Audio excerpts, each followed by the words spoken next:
বরিশালকে হারিয়ে অবিশ্বাস্য জয় রংপুরের। বিপিএলের রীতিমতো উড়ছিল রংপুর রাইডার্স। টানা ৫ অপরাজিত থেকে বরিশালের বিপক্ষে খেলতে নেমেছিল সোহানের দল। শ্বাসরুদ্ধকর ম্যাচে রংপুরকে হারের দ্বারপ্রান্তে নিয়ে গিয়েছিল বরিশাল, কিন্তু শেষ ওভারে ৩২ রান তুলে রংপুরকে জয় এনে দেয় অধিনায়ক সোহান।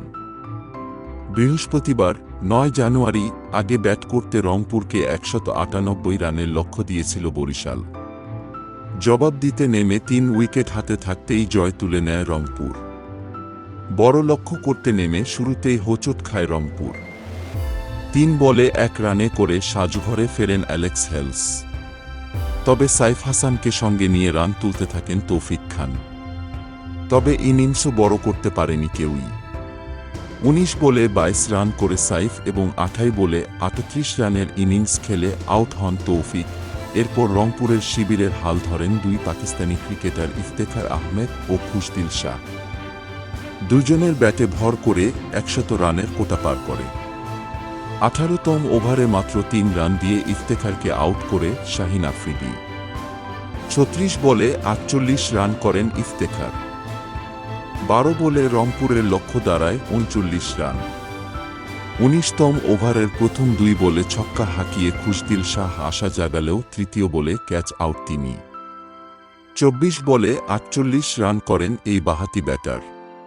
পরের ২ বলে ডাক আউট হন শেখ মাহেদী ও সাইফুদ্দিন। শেষ ওভারে রংপুরের লক্ষ্য দাঁড়ায় ২৬ রান। বলে বলে বাউন্ডারি মেরে রংপুরকে এগিয়ে নেয় সোহান। শেষ বলে জয়ের জন্য লাগে ২ রান, কিন্তু ৬ মেরে জয় তুলে নেন রংপুর অধিনায়ক। এর আগে টস হেরে ব্যাট করতে নেমে বরিশালকে দুর্দান্ত শুরু এনে দেন তামিম ইকবাল ও ফরচুন বরিশাল। দুজনের ব্যাটে ভর করে পাওয়ার প্লেতে ৪৬ রান তোলে বরিশাল, তবে ৫০ তুলতে পারেনি দুজনেরই কেউই। ১১তম ওভারে কামরুল হাসানের প্রথম বলে শান্তকে ক্যাচ আউট করে ৩০ বলে ৪১ রান করে শান্ত। একই ওভারের শেষ বলে তামিমকেও তুলে নেন কামরুল। ৩৪ বলে ৪০ রান করেন তামিম।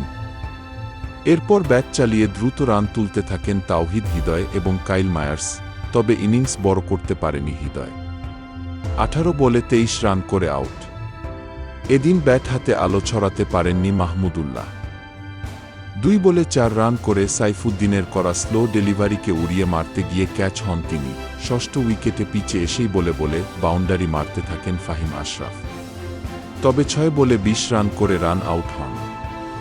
শেষ পর্যন্ত মায়ার্সের ২৯ বলের অপরাজিত ৬০ রানে ভর করে ১৯৭ রানের বড় পুঁজি পেয়েছিল বরিশাল।